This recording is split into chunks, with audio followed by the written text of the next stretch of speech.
दोस्तों, welcome to the my YouTube channel Educational Point. स्वागत है आपका मेरे इस नए वीडियो में। आज मैं लेके आई हूँ क्लास 12th का बहुत ही इंपॉर्टेंट टॉपिक जो कि इंग्लिश से है। तो आज हम देखेंगे प्रोज का टॉपिक जो कि द लास्ट लेसन है और ये है चैप्टर 1। तो चैप्टर 1 का जो लास्ट लेसन है, द लास्ट लेसन यानी कि अंतिम पार्ट, उसका आज हम देखेंगे लॉन्ग आंसर। ठीक है, तो answer the following question is not more than 80 word each, यानी कि जो क्वेश्चन आंसर है लॉन्ग का वो हमें सिर्फ 80 शब्दों में ही लिखना है। ठीक है, आप ज़्यादा बढ़ाने की कोशिश न करें। तो इस प्रकार से अंतिम पार्ट का जो लॉन्ग आंसर है वो 5 प्रश्न बहुत ही इंपॉर्टेंट जो कि हैं, मैंने आपको इस टॉपिक में, इस वीडियो में आपको बताऊंगी। तो आइए देखते हैं कि हमारा पहला सवाल क्या है। तो हमारा पहला सवाल है कि Why was French running toward school that day. ठीक है, फ्रेंच क्यों भाग रहा था स्कूल की तरफ। ठीक है, इस प्रश्न में 2 क्वेश्चन पूछा गया है। कि पहला प्रश्न पूछा जा रहा है कि फ्रेंच क्यों भाग रहा था स्कूल की तरफ। What did he notice during the way। जब वह रास्ते में जा रहा था तो उसने क्या ध्यान दिया। जब वो रास्ते में जाता है तो उसने क्या ध्यान दिया और फ्रेंच भाग रहा था क्यों स्कूल की तरफ। तो इस बारे में हम इसका आंसर देखेंगे। तो लॉन्ग आंसर जो कि है बहुत ही इम्पॉर्टेंट होता है और इसका जो पहला क्वेश्चन है ये बहुत ज़्यादा ही इम्पॉर्टेंट है और बोर्ड में ये क्वेश्चन कई बार आ चुके हैं। तो आइए हम इसका आंसर देखते हैं।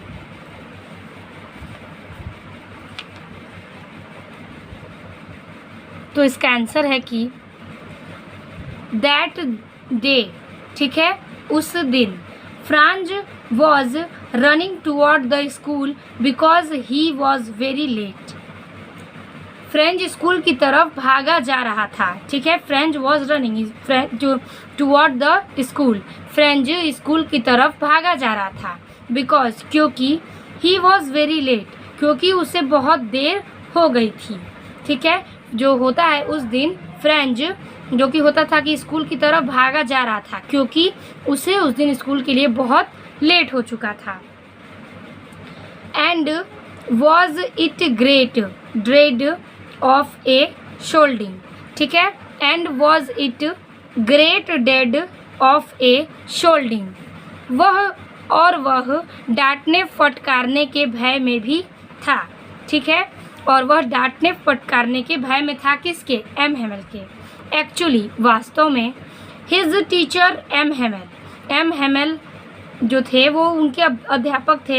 हैड सेड, एम हेमल ने कहा that he would question then on participle and Franz did not know the first word about them. ठीक है, एम हेमल ने कहा था कि वह उससे पार्टिसिपल के नियम के बारे में पूछेंगे। ठीक है, फ्रेंच ने कहा था कि वह उससे, यानी कि ही would question them on participle, French ने कहा था कि वह उससे फ्रेंच के नियम के बारे में पूछेंगे, यानी कि सवाल करेंगे। एंड और French did not know the first word about them, और फ्रेंच उसका पहला अक्षर भी नहीं जानता था। फर्स्ट वर्ड यानी कि फ्रेंच उस नियम का पहला अक्षर भी नहीं जानता था। सो इसलिए he was in double terror not knowing about participle and getting late. ठीक है, एंड गेटिंग लेट, इसलिए वह दोहरे आतंक में था।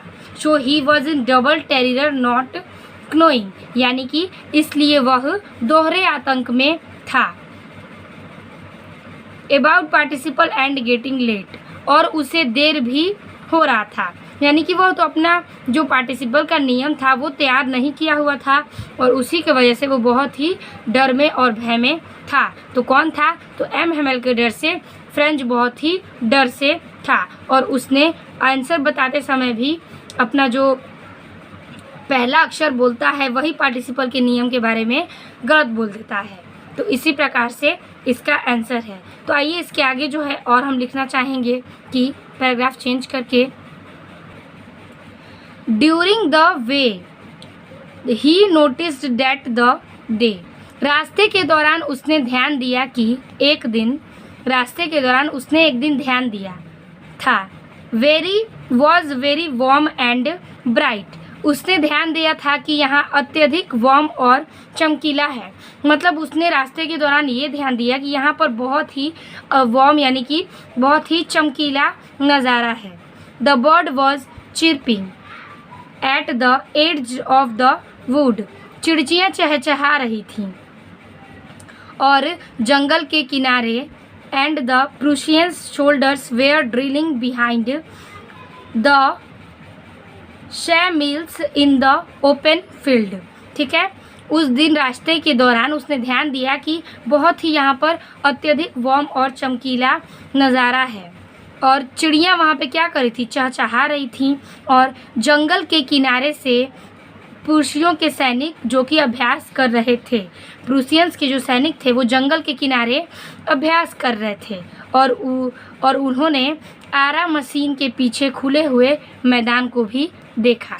मतलब जो फ्रेंच था वो प्रूसियंस के सैनिकों को आते हुए देखता है और ये भी देखता है कि वहाँ के जो सैनिक थे वो उधर से आ रहे हैं और आरा मशीन जो है पीछे से उसके मैदान खुले हुए हैं। तो यही नज़ारा जो कि है फ्रेंच देखते हैं और उसी में उसे लेट हो जाता है। और उनकी एक और गलती थी कि उन्होंने जो कि था वो पार्टिसिपल का नियम याद नहीं किया हुआ था। तो कोई भी टीचर अगर कोई वर्क देता है, अगर आप उसे याद नहीं करते हैं तो हमें डर होता है कि वो हमें क्या बोलेंगे, डांटेंगे, मारेंगे या कुछ भी। तो इसी प्रकार से इस क्वेश्चन में फ्रेंड्स की यही कहानी थी कि वो स्कूल से जाते समय रास्ते में क्या करते हैं और उन्होंने क्या क्या ध्यान दिया हुआ। तो सिर्फ उन्होंने सब कुछ ध्यान दिया था, बस यही ध्यान नहीं दिया कि उन्हें पार्टिसिपल का नियम भी याद करना था। तो इस प्रकार से आप इंग्लिश में इसका आंसर लिख सकते हैं। आइए हम देखते हैं इसका हिंदी वर्जन, यानी कि इसे हम हिंदी में ट्रांसलेट करेंगे। तो पहला जो क्वेश्चन था उसका हिंदी में ये था कि फ्रेंच क्यों भाग रहा था और स्कूल की तरह जब वो रास्ते में जाता है तो उसे क्या ध्यान दिया। तो इसका जो आंसर मैंने इंग्लिश में लिखा था उसे ठीक हम ट्रांसलेट किए हुए हैं। आइए देखते हैं कि बोलता है फ्रेंच, उस दिन फ्रेंच स्कूल की तरफ भागा जा रहा था। उस दिन क्या होता है, फ्रेंच स्कूल की तरफ भागा जा रहा होता है। बिकॉज क्योंकि उसे बहुत देर हो गया था और वह डांटने फटकारने के भय में था। जैसे कि उसे बहुत ही देर हो चुकी थी स्कूल जाने में और उसे ये भी भय था कि उनके जो टीचर हैं एम हेमेल वो डांटेंगे और मुझे मारेंगे। वास्तव में एम हेमेल ने कहा हुआ था कि वह उससे पार्टिसिपल के नियम के बारे में पूछेंगे, लेकिन ये बहुत ही सच बात है कि फ्रेंच को एम हेमेल ने कहा था कि तुमसे मैं पार्टिसिपल के नियम के बारे में भी पूछूंगा। और फ्रेंच उसका पहला अक्षर भी नहीं जानता था, लेकिन उन्होंने तो कह दिया कि मैं पूछूंगा, लेकिन फ्रेंच जो था उसे पार्टिसिपल के नियम के बारे में पहले अक्षर भी नहीं पता थे। इसलिए वह दोहरे आतंक में था, यानी कि वह दोहरी चिंतित था और उसे देर भी हो रही थी इन सब चीज़ों को सोचते सोचते। तो उसने क्या देखते हैं रास्ते में, यह हमारा दूसरा सवाल था। पैराग्राफ चेंज करके हम लिखेंगे कि रास्ते के दौरान उसने ध्यान दिया कि एक दिन अत्यधिक वार्म और चमकीला है, यानी कि उसने ध्यान दिया कि उस दिन नज़ारा जो है वो बहुत ही वार्म और चमकीला है।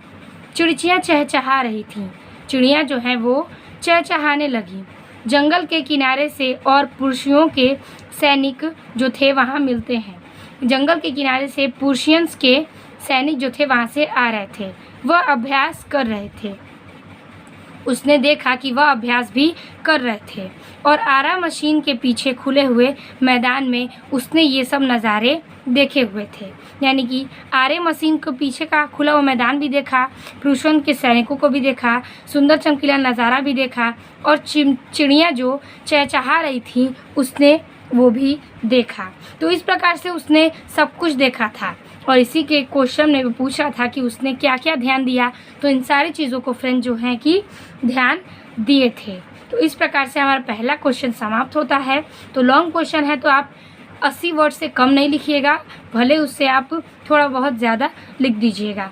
तो आपको नंबर इसमें पूरे 5 के 5 नंबर आते हैं लॉन्ग क्वेश्चन में। तो आप इस क्वेश्चन को नोट करना ना भूलें और अच्छे से तैयार कर लीजिएगा। तो अब हम देखेंगे अपना दूसरा सवाल। दूसरा सवाल है हमारा कि what was the scenes inside the class when Franz reached the school.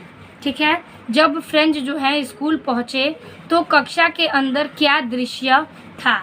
जब फ्रेंच स्कूल के अंदर पहुँचते हैं तो उन्हें क्लास में क्या क्या दिखा, इस प्रश्न को हम इस उत्तर में समझेंगे। तो देखिए, when Franz reached to the school, जब फ्रांज स्कूल पहुँचता है, he found everything so still and Sunday morning, उसने पाया कि प्रत्येक चीज़ें जो हैं वो एक रविवार के सुबह के समान थी। ठीक है, उन्होंने जो भी चीज़ें ध्यान दी कक्षा के अंदर जाते हुए, तो उन्होंने ये कंपैरिजन किया कि जो भी चीज़ें मुझे दिख रही हैं वो रविवार के सुबह की तरह ही दिख रही हैं। Through the window he saw his classmate already in their places and M Hamel was working up and down. ठीक है, through the window he saw यानी कि खिड़की से उसने देखा कि हिज क्लासमेट, उसका सहपाठी, खिड़की से उसने देखा कि उसका सहपाठी ऑलरेडी इन देयर प्लेस, पहले से ही अपने स्थान पर बैठ चुका था। उसने देखा कि उसका जो सहपाठी है वो पहले से ही and M Hamel was walking यानी कि एम हेमल इधर उधर टहल रहे थे। अप एंड डाउन यानी कि इधर उधर टहल रहे थे। With the terrible iron ruler under his arm, यानी कि अपने भयानक छड़ी के साथ उन्होंने, मतलब कि अपने भयानक छड़ी के साथ जो बाजू में दबाए हुए थे, यानी कि क्लास में जो थे एम हेमल क्लास में टहल रहे थे एक छड़ी के साथ जो कि उन्होंने अपने बाजू में दबाया हुआ था। ही शॉ, उसने देखा his teacher M Hamel wearing his beautiful green coat, उसने देखा अपने शिक्षक को एम हेमल जो कि सुंदर से हरे कोट पहने हुए थे। उन्होंने देखा कि एम हेमल जो हैं वो बहुत ही सुंदर से एक हरा कोट पहने हुए खड़े थे।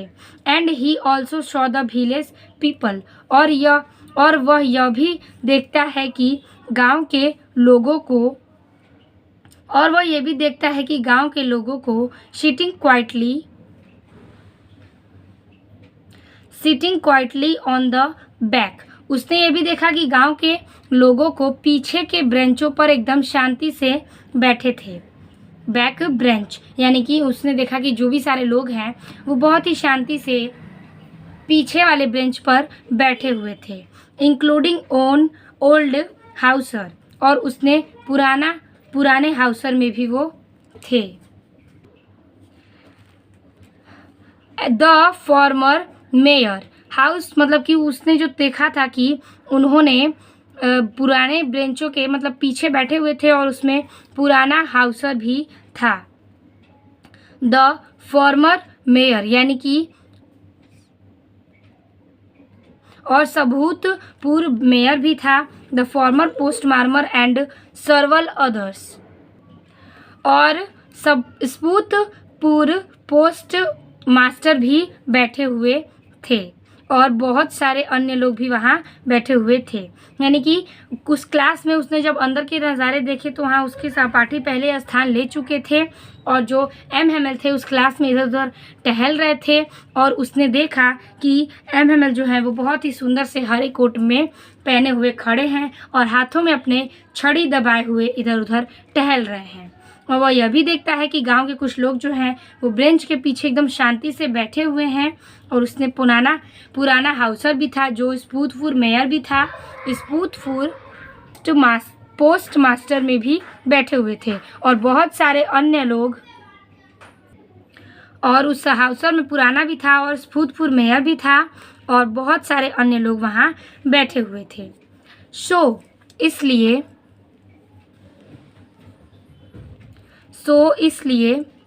Everything and everybody was still and silent that day, इसलिए सभी लोग उस दिन शांत थे और प्रत्येक चीज़ें भी बहुत ही शांत थी। तो इस प्रकार से इस सवाल का ये पूरा आंसर होता है। आइए हम इसको देखते हैं हिंदी वर्जन में। और जो हमारा दूसरा सवाल था वो ये था हिंदी में कि जब फ्रेंच स्कूल पहुंचा तो कक्षा के अंदर क्या दृश्य था। मतलब कि जब फ्रेंच स्कूल के अंदर पहुंचते हैं तो कक्षा के अंदर क्या दृश्य होता है। वैसे तो मैंने आपको इंग्लिश में समझा दिया, लेकिन अगर आप हिंदी नोट कर लेंगे तो आपको ट्रांसलेट करके इंग्लिश बनाने में बहुत ही आसानी पड़ेगी। तो आइए इसका उत्तर देखते हैं। जब फ्रेंच स्कूल पहुंचा उसने पाया कि प्रत्येक चीज़ समान थी। प्रत्येक चीज़ें क्या थी, समान थी जब वो स्कूल के अंदर जाता है। जैसे रविवार की सुबह खिड़की से उसने देखा उसका सहपाठी, यानी कि वह क्लास की खिड़की से देखता है कि उसका सहपाठी पहले से ही अपने स्थान पर बैठ चुके हुए थे। उसका सहपाठी जो था वो पहले से ही अपने स्थान पर बैठ चुका था और एम हेमेल इधर उधर टहल रहे थे। एम हेमेल इधर उधर टहल रहे थे और एम हेमेल अपने भयानक छड़ी के साथ, एम हेमेल जो थे वो इधर उधर तो टहल रहे थे लेकिन अपने भयानक छड़ी के साथ, जो वह बाजू में दबाए हुए थे। उन्होंने टहलना तो स्टार्ट किया था लेकिन वो छड़ी के साथ टहल रहे थे। उसने देखा अपने शिक्षक को। एम हेमेल जो थे वो सुंदर सा हरा कोट पहने हुए थे। फ्रेंच ने देखा कि जो एम हेमेल हैं वो बहुत ही सुंदर लग रहे हैं और सुंदर से हरे कोट पहने हुए क्लास में टहल रहे हैं और हाथ में छड़ी दबाए हुए खड़े हैं। और वह यह भी देखता है कि गांव के लोगों को पीछे के बेंचों पर एकदम शांति से बैठे थे। यानी कि एम हेमेल जो थे वो गांव के कुछ पेरेंट्स आए थे, उनको वह पीछे बहुत ही शांति से इत्मीनान से बैठाए हुए थे। उसमें पुराना हाउसर भी था। उस क्लास में जो था वो पुराना हाउसर भी था। स्पूतपूर मेयर भी था। ठीक है, फॉर्मल मीन्स होता है स्पूतपूर, और स्पूतपूर पोस्ट मास्टर भी बैठे हुए थे और बहुत सारे अन्य लोग वहाँ बैठे हुए थे बहुत ही शांति से। जब फ्रेंच जाते हैं तो यही सब नज़ारे देखते हैं, इसलिए सभी लोग उस दिन बहुत ही शांत थे और प्रत्येक लोग और प्रत्येक चीज़ें भी बहुत थी जो कि शांत थी और शांति से उन्होंने जो कि था क्लास को अटेंड किया और अपने आखिरी यानी कि अंतिम पार्ट को बताया। तो इस प्रकार से हमारा दूसरा सवाल जो कि है समाप्त होता है। हिंदी और इंग्लिश मैंने आपको दोनों में बता दिया है। तो आइए अब हम देखते हैं अपना तीसरा सवाल। आई होप आपको समझ में आ रहा होगा। चलिए देखते हैं। तीसरा सवाल है हमारा, how did the announcement of the last lesson affect France. कैसी अंतिम पाठ की घोषणा की, यानी कि अंतिम पाठ की घोषणा कैसे हुई जो कि फ्रेंच को प्रभावित कर दी हुई। ठीक है, कैसी अंतिम पाठ की घोषणा फ्रेंच को प्रभावित करती है, यानी कि जो कि था फ्रेंच को अंतिम पाठ के बारे में जो एम हेमेल बताते हैं वो क्या था और कि फ्रेंच के दिल को प्रभावित कर गया था। आइए इसका जवाब देखते हैं कि the announcement of the last lesson, the announcement of the last lesson, अंतिम पाठ की घोषणा, अंतिम पाठ की घोषणा इफेक्ट फ्रांस, फ्रेंच को प्रभावित की। अंतिम पाठ की जो घोषणा थी वो फ्रेंच को प्रभावित की। लाइक अ थंडर क्लैप, जो कि एक बिजली के कड़कड़ाहट के समान थी। ठीक है, अंतिम पाठ की जो घोषणा थी वो फ्रेंच को प्रभावित कर दी गई, जो कि एक बिजली के थंडर क्लैम्प मीन्स होता है कड़कड़ाहट, बिजली के कड़कड़ाहट के समान थी। He started to think about his mother tongue French, वह सोचना प्रारंभ कर दिया, उसने सोचना प्रारंभ कर दिया किसके बारे में, तो मदर टंग फ्रेंच के बारे में। उसने सोचना प्रारंभ कर दी मदर फ्रेंच के लैंग्वेज के बारे में, भाषा के बारे में। ही थॉट, उसने सोचा, that he hardly knew how to write, कि वह बहुत अभी तो बहु मुश्किलन सीखा है। ठीक है, उसने सोचा कि उसने तो अभी बहु मुश्किलन ही सीखा है। एंड और he should never learn any more, और उसने कैसे उसने जो था बहुत ही बहु मुश्किलन जो था अभी सीखा है कि उसे कैसे लिखा जाता है। Should be never learn any more, ठीक है, यानी कि अब वह आगे पढ़ नहीं पाएगा। वो सोचता है कि उसने तो अभी सिर्फ बहुमूलन का पाठ ही सीखा है और इसके आगे वह अब कैसे पढ़ पाएगा, क्योंकि अब तो एम का ये आखिरी पाठ है। ही वॉज फीलिंग सॉरी, वह दुख महसूस कर रहा था, for not learning his lesson, कि अपने पाठों को वह तैयार न करने की वजह से दुख महसूस कर रहा था। उसने बहुत ही मतलब अपना अंदर से निराशा हुई कि उसने अपने पाठों को तैयार नहीं किया हुआ, और फ्रेंड्स जो हैं कि अपनी विदाई के बारे में सोचने लगे और अंतिम पाठ पढ़ा रहे हैं। हिज बुक, उसकी किताबें, that he seemed such a nuisance a wheel एगो, जो कुछ समय पहले बेकार सी प्रतीत हो रही थी। उसकी किताबें जो हैं उसे लगता था कि बहुत ही बेकार हैं। उसे प्रतीत होता था कि उसकी जो किताबें हैं वो बहुत ही बेकार सी प्रतीत हो रही हैं। Which were so heavy to carry, जो ले जाने के लिए अत्यधिक भारी प्रतीत होती थी।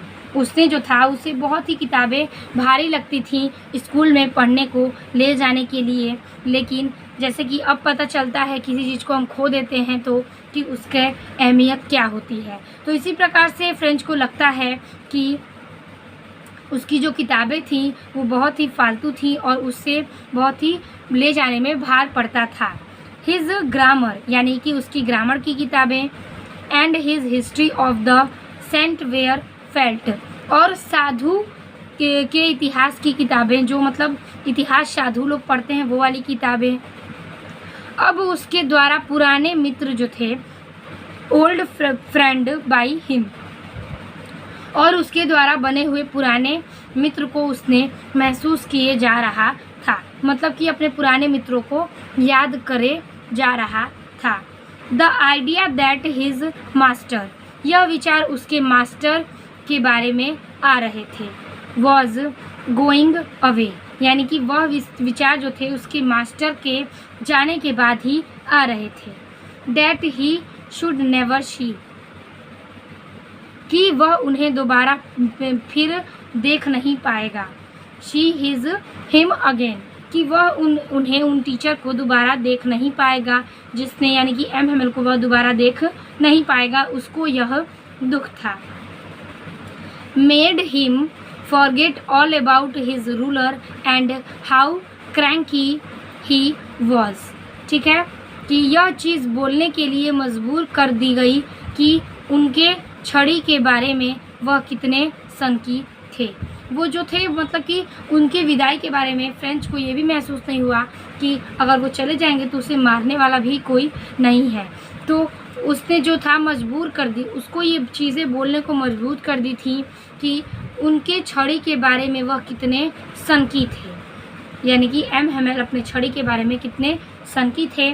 और अंतिम पाठ की घोषणा फ्रेंच को इसी बात से प्रभावित करती थी कि उसकी जो भी सब चीज़ें हैं वो उसे बहुत ही फालतू लगती थी। मतलब उसे पसंद नहीं था कि मैं पढ़ूँ लिखूँ और स्कूल जाऊँ, क्योंकि एम जो थे ऐसे टीचर थे। लेकिन जैसे ही एम जाने का अपना अनाउंसमेंट करते हैं और अपने आप को बताते हैं कि ये मेरा अंतिम पाठ है, तो फ्रेंच को इसी बात का क्या होता है, दिल पे चोट लगती है और उसे इस बात का प्रभावित होता है कि मैंने तो अभी बहुमुश्किलन भी बहुत ही सिर्फ लिखना सीखा है और मैंने पाठ को भी नहीं दोहराया, तो कैसे मैं सारे चीज़ें क्लियर करूँगा।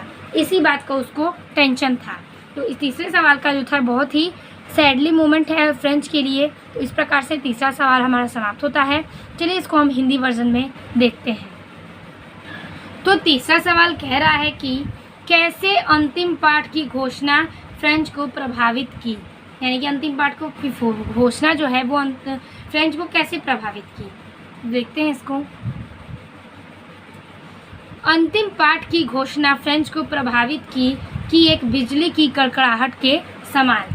अंतिम पाठ की घोषणा फ्रेंच को एक बिजली के कड़कड़ाहट के समान क्या की प्रवाहित की। वह सूचना प्रारंभ कर दिया मदर टंग फ्रेंच के बारे में। उसने यह जानकारी सबको बताई मदर लैंग्वेज फ्रेंच के बारे में। उसने सोचा कि वह अभी बहु मुश्किलन सीखा है। उसने सोचा, उसके मन में ये विचार आया कि उसने तो अभी सिर्फ बहु मुश्किलन ही सीखा है कि कैसे लिखा जाता है। उसने जो था वो ये सिर्फ इतना ही लिख पाया कि बहु मुश्किलन को कैसे लिखा जाता है। अब वह आगे पढ़ नहीं पाएगा क्योंकि अब तो एमएमएल पढ़ाएंगे नहीं, अब उनका वो तो विदाई का समय आ गया, तो वो आगे कैसे पढ़ेगा। उसने बहुत ही चीज़ों को हल्के में ले लिया था। वह दुख महसूस कर रहा था अपने पाठों को न तैयार करने की वजह से। वो बहुत ही उदास था ये सोचकर कि उसने अब तक अपने पाठ जो कि हैं तैयार नहीं किए हैं, और वह दुख महसूस कर रहा था इन बारे में सोच कर कि उसकी किताबें जो हैं, यानी कि उसकी किताबें जो कुछ समय पहले बेकार सी प्रतीत होती थी, उसे ये महसूस हुआ कि उसकी जो किताबें हैं कुछ दिन पहले उसे बहुत ही बेकार लगती थी, भारी लगती थी ले जाने के लिए, जो ले जाने के लिए अत्यधिक भारी प्रतीत होती थी। उसकी जो किताबें हैं उसे बहुत ही भार लगता था कि ले जाएंगे कैसे, बहुत ही भारी सारी किताबें हैं। उसकी व्याकरण की किताबें और साधु संत इतिहास की किताबें, उसकी जो थी इतिहास की किताबें और व्याकरण की किताबें उसे बहुत ही भारी लगती थी, इसलिए वह क्लास में अटेंड करने के लिए किताबें नहीं लेके जाया करता था। इसलिए उस पाठ से उसने कुछ नहीं सीखा था। अब उसके द्वारा पुराने मित्र महसूस किए जा रहे थे। अब जब विदाई होगा टीचरों का और बच्चों का, तो उसे अपने सारे पुराने मित्र याद आने लगे। किसको? फ्रेंच को। यह विचार कि उसके मास्टर जा रहे थे, उसको यह विचार आने लगा कि अब उसके मास्टर जा रहे हैं, कि वह उन्हें दोबारा फिर देख नहीं पाएगा, कि अब वह उन टीचरों को, उन फ्रेंड्स को दोबारा मिल नहीं पाएगा, अपनी मस्ती जो क्लास में वो किया करता था वो नहीं कर पाएगा, एमएमएल से मार नहीं खाएगा और उसे पढ़ना भी नहीं पड़ेगा। लेकिन वो उस चीज़ों से पहले छुटकारा पाना चाहता था, लेकिन जब ये चीज़ें होने लगी तो उसे बहुत ही दुख हुआ इस बात को लेकर। यह चीज़ बोलने के लिए मजबूर कर दी, यानी कि फ्रेंच को यह चीज़ बोलने के लिए मजबूर कर दी गई कि उनके छड़ी के बारे में वह कितने सनकी थे। उसने जो थी बहुत ही उत्सुकता से और दुख से भरी बातें कहता है कि फ्रेंच जो है वो एमएमएल को उनके जो वह छड़ी के बारे में बहुत ही सनकी हुआ करते थे, वो टीचर थे हमारे एमएमएल। इस प्रकार से हमारा तीसरा प्रश्न भी समाप्त होता है। चलिए देखते हैं अपना हम चौथा प्रश्न। चौथा क्वेश्चन है हमारा कि in which way did M Hamel blame himself and other forget the negligence of study of French language। In which way, किस तरीके से did MML blame himself and other, किस तरीके से अपने आप को एमएमएल दोषी ठहराते हैं for the negligence of study of French language, और दूसरों को नज़रअंदाजी के भाषा को फ्रेंच पढ़ाने के लिए किस तरीके से एमएमएल अपने आप को दोषी ठहराते हैं और दूसरों को नज़रअंदाज करते हैं कि फ्रेंच भाषा की पढ़ाई करने के लिए। तो आइए देखते हैं इसका आंसर।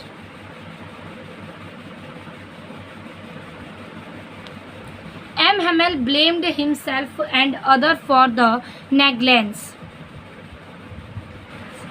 एमएमएल अपने आप को दोषी ठहराते हैं फ्रेंच भाषा की पढ़ाई के लिए।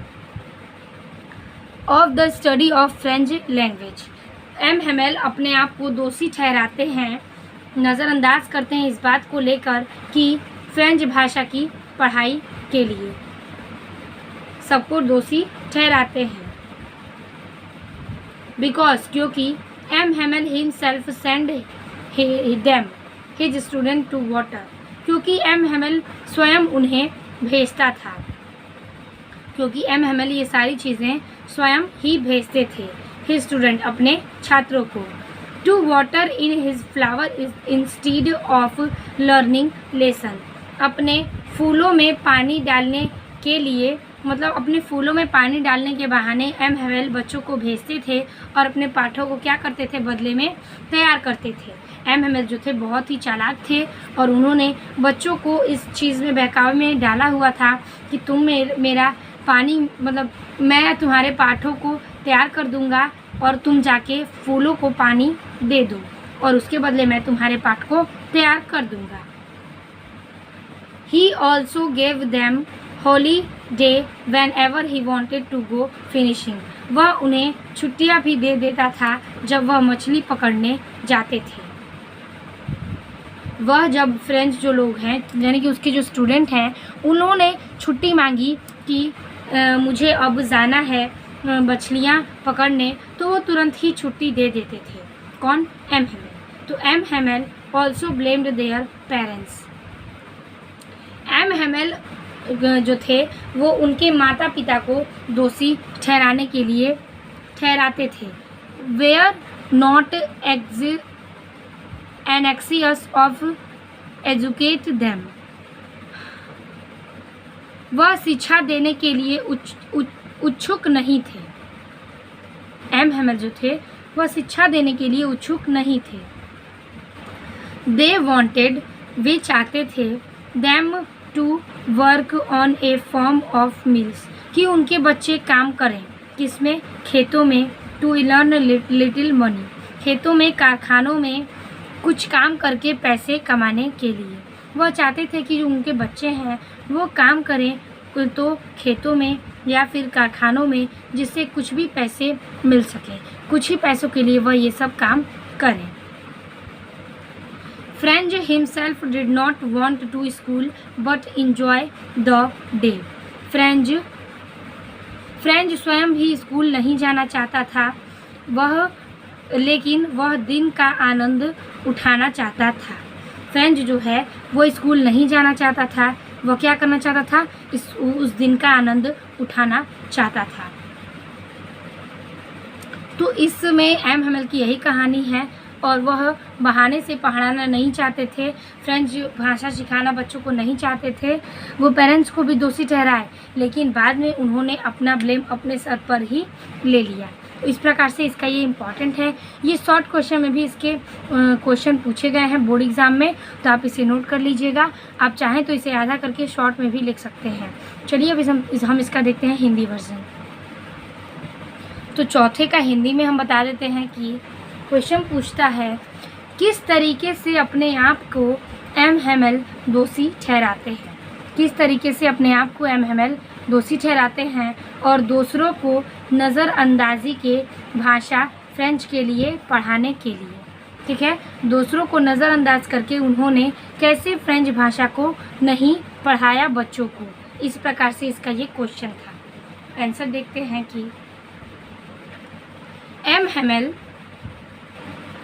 हेमेल अपने आप को दोषी ठहराता है।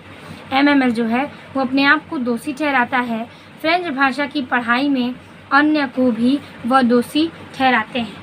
एम हेमेल अपने आप को दोषी ठहराते हैं फ्रेंच भाषा की पढ़ाई के लिए जो अन्य लोग नहीं करते हैं, क्योंकि एम हेमेल स्वयं उन्हें भेजता था। क्या करता था? एम हेमेल जो है वो अपने लालच में उन लोग को भेजता था अपने फूलों को पानी डालने के लिए। एम हेमेल जो है अपने ही फूलों में पानी डालने के लिए बच्चों को भेजते थे और कहते थे कि पाठों को तैयार करता था उसके बदले में।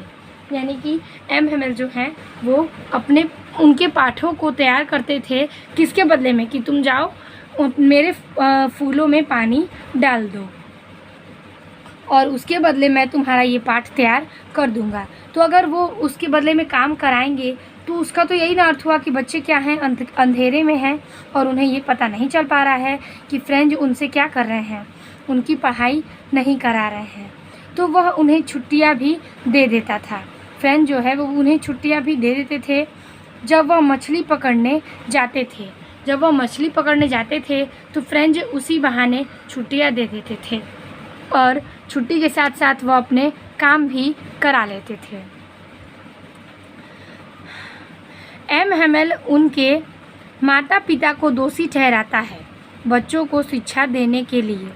एमएमएल जो हैं उनके माता पिता को ही दोषी ठहरा देते हैं और बच्चों को शिक्षा नहीं देते हैं, और वह बच्चों को शिक्षा देने के लिए इच्छुक भी नहीं थे। वो चाहते थे कि उनके बच्चे काम करें तो खेतों में या फिर कारखानों में, जिससे वह कुछ ही पैसे कमा सकें और उन पे से ब्लेम हट जाए कि उन्होंने पढ़ाई नहीं कराई।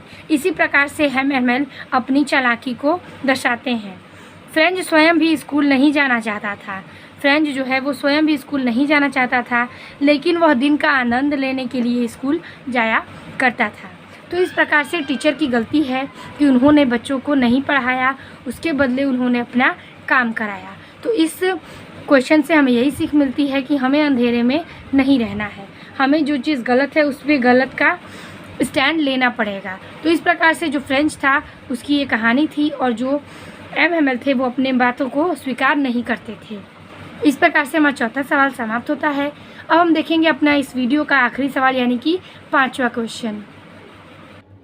तो 5वां क्वेश्चन है हमारा कि what happened at last, how did MML last the class. क्या घटित हुआ अंत में एमएमएल कक्षा में जब समाप्ति कैसे करते हैं। क्या घटित होता है अंत में जब एमएमएल जो है कक्षा की समाप्ति करने के लिए करते हैं। आइए इसका आंसर देखते हैं।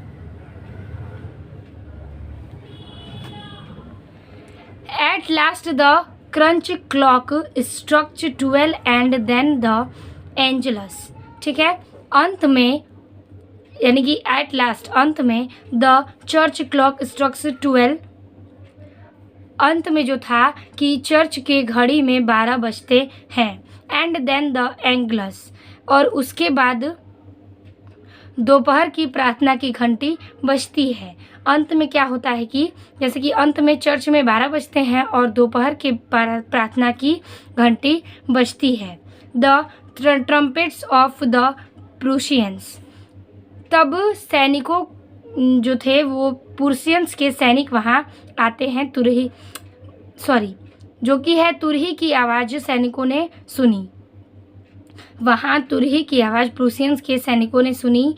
रिटर्निंग फ्रॉम डील, जो अभ्यास से वापस आ रहे थे। वहाँ के प्रूशियंस के जो सैनिक थे उसने आवाज़ सुनी जो रिटर्निंग से वापस आ रहे थे। साउंडेड अंडर देयर विंडो, खिड़की की आवाज़ सुनाई दी। वहाँ पर खिड़की की आवाज़ सुनाई दी। एमएमएल स्टूड अप, और एमएमएल खड़े हो गए। जब प्रूशियंस के सैनिक यहाँ आते हैं तो और वापस जाते हैं तो वहाँ खिड़कियों की आवाज़ सुनाई दी और वहाँ एमएमएल क्या हुए, खड़े हो गए। ही वॉज लुक्ड वेरी पल, ठीक है, वह पीले रंग के दिख रहे थे। ही वॉज लुक्ड वेरी पल, यानी कि पल मीन्स होता है पीले रंग के, तो मतलब वह वहाँ पीले रंग से दिख रहे थे। He tried to say something but something, वह कुछ कहने की कोशिश किए। चॉक्ड हिज थ्रोट, लेकिन कोई बात उन्हें रोक दी। वह कुछ कहना चाहते थे लेकिन उन्हें कोई बात गले से रोक दी जाती है। वह कुछ कहना चाहते हैं लेकिन वो जो बात है उनके गले से रोक दी जाती है। एक्चुअली, वास्तव में, he was unable to speak due to the pain of farewell. मतलब एक्चुअली यानी कि वास्तव में वह बोलने में असमर्थ थे। ठीक है, वह बोलने में असमर्थ थे विदाई के दर्द की वजह से वह बोलने में असमर्थ थे। वास्तव में एमएमएल जो थे बोलने में सारी बातें असमर्थ हुआ करते थे क्योंकि उस समय क्या थी, विदाई की समय थी। And the last day in them that town, क्योंकि उस दिन उनका वो उस शहर में अंतिम दिन था। वास्तव में जो थे वह बोलने में असमर्थ हो गए थे क्योंकि उस समय विदाई का समय चल रहा था और उस समय उस शहर में भी उनका अंतिम दिन था। इसलिए he could not go on speaking any more, वह आगे बोल नहीं पाए। इसलिए क्या कि वह आगे बोल नहीं पाए। Then he turned to the blackboard took a piece, वह अंत में बोल नहीं पाए। फिर वह ब्लैक बोर्ड यानी कि फिर वह ब्लैक बोर्ड की तरफ मुड़े।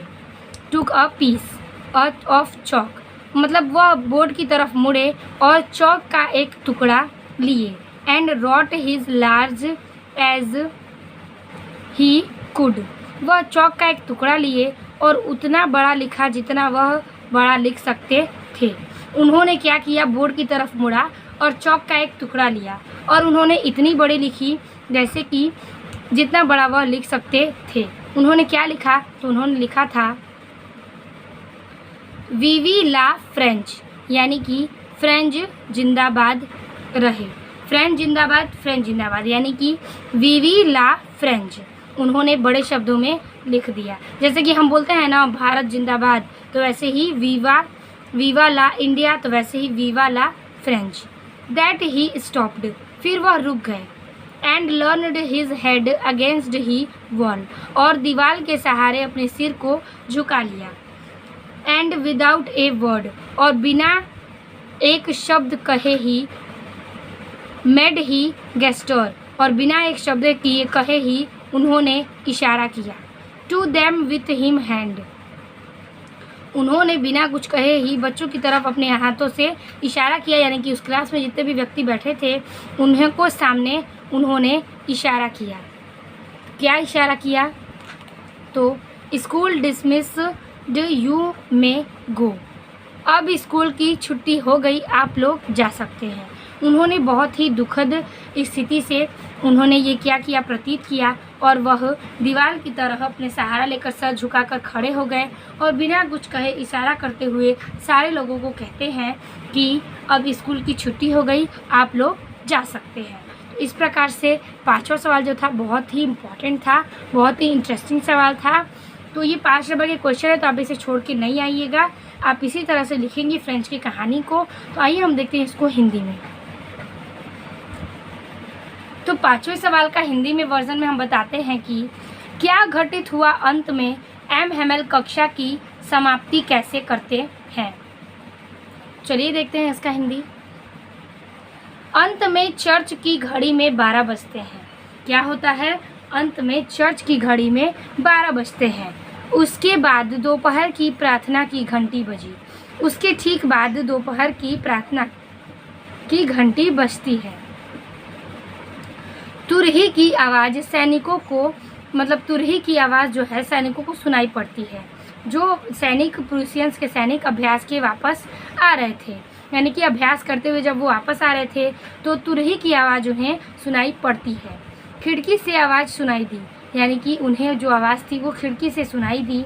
एम हेमल खड़े हो गए, यानी कि जब उन्हें आवाज़ सुनाई देती है सैनिकों को, प्रूसियंस के सैनिकों को घंटी बजने की, तो वहाँ तुरंत क्या होते हैं, एम हेमल खड़े हो जाते हैं। वह बहुत पीले दिख रहे थे। वह खड़े तो हो गए लेकिन वह वहाँ पे क्या हो रहे थे, पीले की तरह दिख रहे थे। वह कुछ कहने की कोशिश किए लेकिन कोई बात उन्हें रोक दी। वह कुछ कहना चाहते थे लेकिन कुछ बातें क्या थी, उनके गर्दन से रुक गई, यानी कि वह बोल नहीं सके और रुक गए। लेकिन कोई बात उन्हें रोक दी, ठीक है, उन्होंने कुछ बात कहने से रुक गए। एक्चुअली वास्तव में वह बोलने में असमर्थ थे। क्या थे, वह बोलने में असमर्थ थे, ये बात सत्य है कि विदाई के दर्द की वजह से वह बोलने में असमर्थ थे, क्योंकि उस दिन उनकी क्या थी, विदाई थी, और उसी दिन उनके शहर में क्या था, अंतिम दिन था। उस दिन शहर में उनका अंतिम दिन था, इसलिए वह आगे बोल नहीं पाए। तो मतलब उसी दिन उनका विदाई भी था और उस शहर में अंतिम दिन भी था, बच्चों से दूर जाने का दर्द भी था, इसलिए वह कुछ बोल नहीं पा रहे थे। वह ब्लैक बोर्ड की तरफ मुड़े। वो क्या करते हैं, मतलब कि कुछ बोल नहीं पाते हैं, उन लोगों का सामना नहीं कर पाते हैं, तो वो ब्लैक बोर्ड की तरफ मुड़ जाते हैं और चौक का एक टुकड़ा लिए, और उन्होंने ब्लैक बोर्ड की तरफ मुड़कर एक चौक का टुकड़ा लिया और उतना बड़ा लिखा जितना वह लिख सकते थे, और उस ब्लैक बोर्ड पर उन्होंने उतनी बड़ी अक्षर लिखी जितना कि वह लिख सकते थे या लिख पाए, ठीक है। और उन्होंने ये लिखा कि वीवा ला फ्रेंच, यानी कि फ्रेंच जिंदाबाद है, ठीक है, फ्रेंच जिंदाबाद, फ्रेंच जिंदाबाद, यानी कि वीवा ला फ्रेंच उन्होंने ब्लैक बोर्ड पर बहुत ही बड़े अक्षर में लिख दिया। क्योंकि फ्रेंड से वो क्या थे, उन दिनों में बहुत ही अटैच्ड हो गए थे। तो आगे है कि फिर वह रुक गए। उन्होंने वो शब्द लिखकर तुरंत रुक गए और फिर दीवार के सहारे अपने सर को झुका लिया और अपने दीवार के सहारे क्या किए, सर को झुका लिए और बिना एक शब्द कहे ही उन्होंने इशारा किया।